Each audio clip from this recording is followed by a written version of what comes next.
Şöyle diyor, hayvanın erişebileceği noktaya kadar.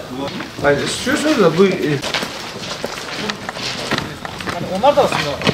Bu büyüklükte devletin Kanalizasyon yapıyor. Doğru. Malumunuz olduğu üzere projenin temel atma töreninde de hem Sayın Bakanımız hem bizler hem siyasetçilerimiz ifade etmişlerdi. Bu Türkiye'de tek noktada yapılan en büyük hayvancılık projesi diyebiliriz. Burada 314 tane ahır olacak çeşitli büyüklüklerde.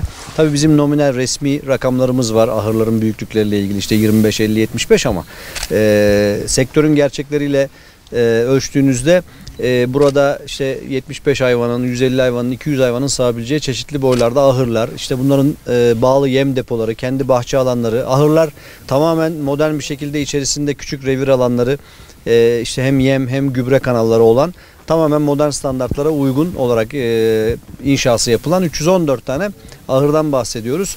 Dediğim gibi tek noktada bu kadar büyük bir proje Türkiye'nin hiçbir tarafında yok. Onun için de özellikle Türkiye'nin tamamından takip edilen çok önemli bir çalışma. Bizim bu projemizin başarısı aynı zamanda Türkiye'deki birçok ile birçok benzer projeye de örnek olacak nitelikte.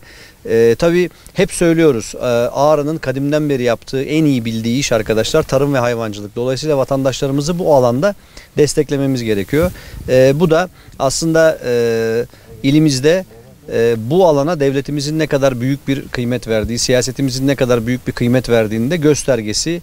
TOKİ'nin gerçekleştirdiği gerçekten dev bir çalışma. Bu proje bittikten sonra malumunuz şehrimizin merkezinde ve etrafında kentsel belediye alanlarında bulunan hayvancılık faaliyetleri tamamen bu noktaya alınacak. Bu hem şehrimizin kentleşme anlamında çok önemli bir kazanımı demek. Diğer taraftan da bu bölgeye, bu modern olanaklara gelen hayvancılıkla uğraşan vatandaşlarımızın da hem verimlerinin hem gelirlerinin ciddi anlamda artması demek. Şu an projemi alanını beraber gezdik. Gördünüz siz de. Çok yoğun hummalı bir çalışma var.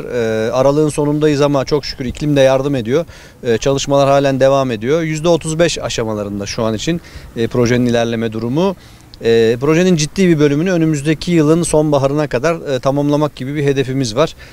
İnşallah bunda muvaffak oluruz. En kısa zamanda da bu önemli ekonomik yatırımı tamamlayıp Ağrı'mızın, ülkemizin hizmetine sunmak en temel hedefimiz. Hiç kimseyi mağdur etmeyecek, tüm vatandaşlarımızın çok mutlu olacağı bir model inşallah üzerinde çalışıyoruz. Hem belediyemiz hem TOKİ hem bakanlığımız vatandaşlarımızın müşteri olmasını arzu ediyoruz. Zaten bu kadar büyük yatırım, bu kadar devasa hizmetler tamamen vatandaşlarımız için yapılıyor. Onları mutlu edecek bir çözüm olacaktır inşallah.